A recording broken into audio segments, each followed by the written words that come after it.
Your Majesties, welcome back to the channel. Thank you so much for always returning. Thank you so much for your show of love. Thank you so much for all that you do for this community to keep growing. Hope you're well in all your ways, Your Majesties, and you're loving yourself and others like always.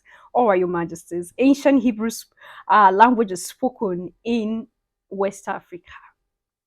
It's not new to you if you are those who've been here for some times, all right, before now.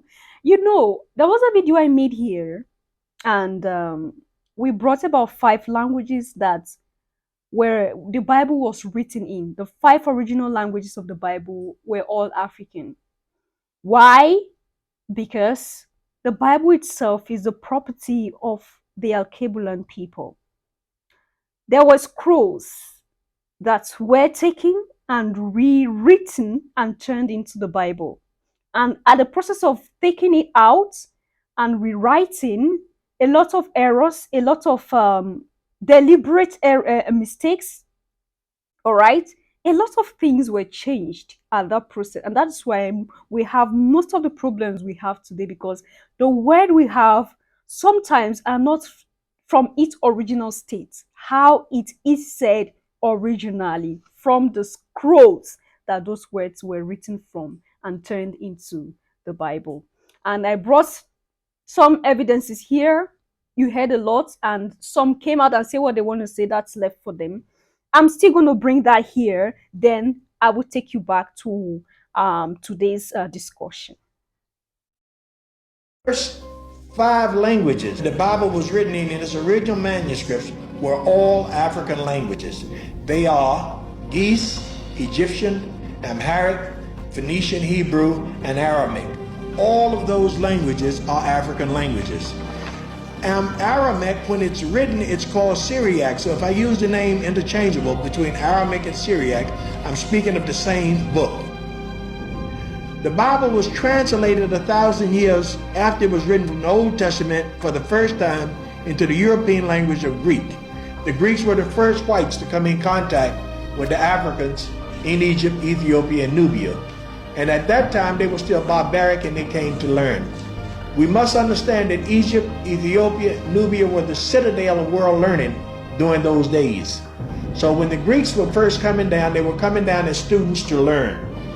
What they were amazed at is when they saw the original manuscripts that were written, they wanted to have them translated so they could take them back to Europe. So what we tried to do is give you an understanding of the first 5 languages that the Bible was written in. The Greeks on stage B wrote a version called the Septuagint version in the year 285 BC. And it was translated from that time from Hebrew to Syriac to Greek. Okay? The next translation of the Bible was number C, was the Samaritan Pentateuch. The Hebrew to Samaritan was the Pentateuch. The Samaritan is also an African language. The next copy was the earliest translated from Hebrew to Syriac to Greek. And that was early copies, Codex Sinaiticus, AD 330. The last and final translation from a foreign language to a European tongue was into Latin. The Latin was the Vulgate. Vulgate came about around 400 AD when right about the name of Jerome went to Jerusalem to translate the whole Bible and all of the manuscripts into Latin. So Latin, the Bible became Latin 400 AD, 400 years after Christ. From the time of Christ, from the time of the Vulgate all the way up to 1611, the Bible was all in Catholic Latin all over Western Europe and Northern Europe. The English began to make a struggle against the Catholic lords of the church from the year 1380 to 1611 for a Protestant Bible. So in this brochure, what I have is number 1, Wycliffe Incomplete, from 1380 to 1525. The next attempt at an English Bible was a Coverdale, number 3, in 1535. The next attempt was Matthew's at the Matthew's Bible in 1537. The next attempt at an English Bible was the Great Bible of 1539. All right, Your Majesties, you saw that I made a video about this sometimes back now, like I said, for those who might not be aware. Now, when we say that life started from the continent, life started in Al-Kebulan. All those histories you read, all those things you saw, all those names you have. Yes, those of European descent and other people might have tampered with these things for a reason. And this is where we keep talking about this whole struggle in the world. The whole struggle of who is a superior, who should be up, who should be down. All these things is out of the wickedness of man. If not, when you follow the main thing, go to history and check everything that is there, you trace back and further, you will discover that everything was in the continent, and from the continent, it went outside. I think I've also talked about it here, that when we talk about Africans in the diaspora, Africans in America, in Europe, in every part of the world, we are not talking about those who were taken on ship alone. Prior to the ships, prior to those ships coming here to pick up people, prior to that ship called Jesus of Lubeck, there were Africans already in America. And that's why I have a problem with some Africans in America who feels now they are blacks. They do not have anything connected to Africa. I even get some who come out boldly. They have a platform like this. They defend it and have some things to back it up. All right, and they come to tell you that they are of Indian origin. All right, that they are of Indian origin. Now you are you are throwing away your real, like you're throwing away your originality, and you're going to hang yourself on something that is not even original. Those who say who you say you are from them also came from the continent. So what are we saying? That's why when you check the DNA of every Asian person, you're going to see traces of the African DNA in there. Because life started from Al-Kebulan. We are not debating this. It's not, we are not struggling with anybody. This is a fact which you can search for yourself. So I saw this again and I felt like, why not I still bring this here so that we listen to this? There might be some words here, there might be some things here that might not be accurate, but just listen and get the message as it goes. If you should meet Moses or any of the prophets and you hand them a copy of the Torah or a Tanakh, they will not be able to understand a word of what's written in the book, even though they were the original authors. The reason is because the writing system currently depicted as Hebrew has no relationship with the original Hebrew symbols used in writing of the Torah. It would actually sound like gibberish if you should speak what we call Hebrew today with Moses or any of the ancient Israelites. So what happened to the original language, and was it ever preserved? The answer will be yes. The ancient Hebrew was preserved.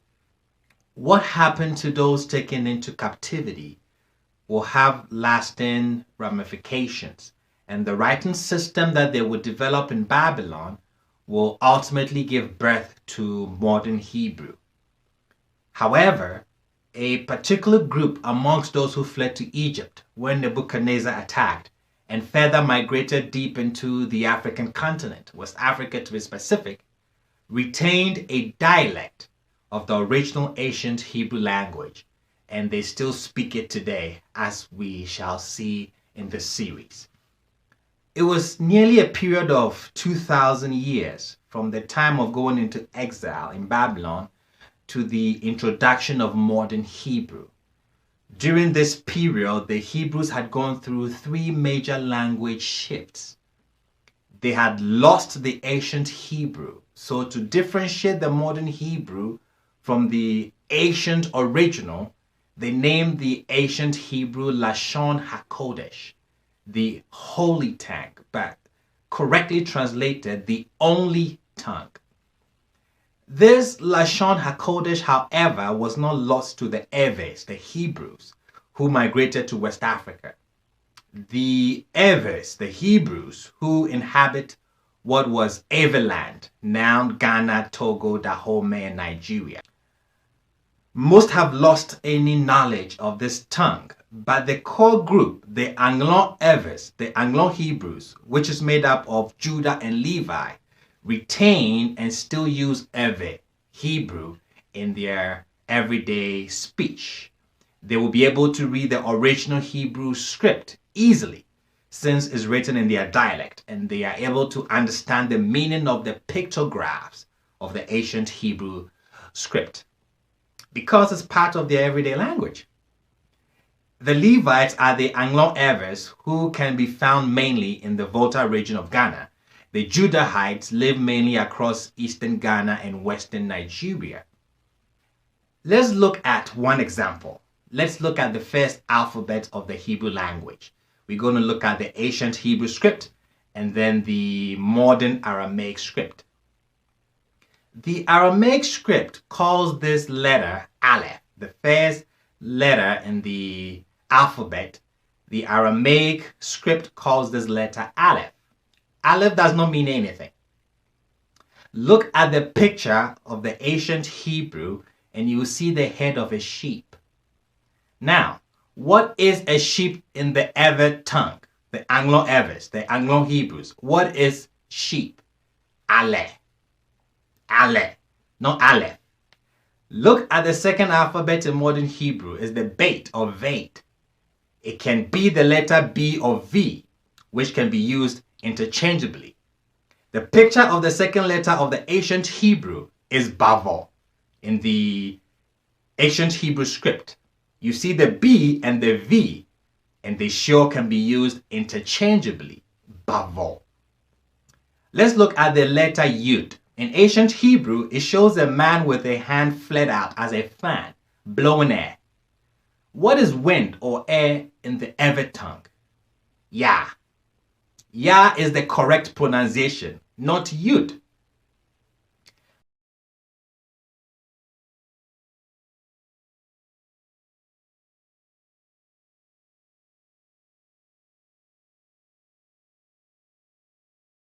All right, Your Majesties, leave your comment and thought there at the section, and I'll see you in my next one. Until then, love yourself, love others, stay safe, stay positive always. Bye for now.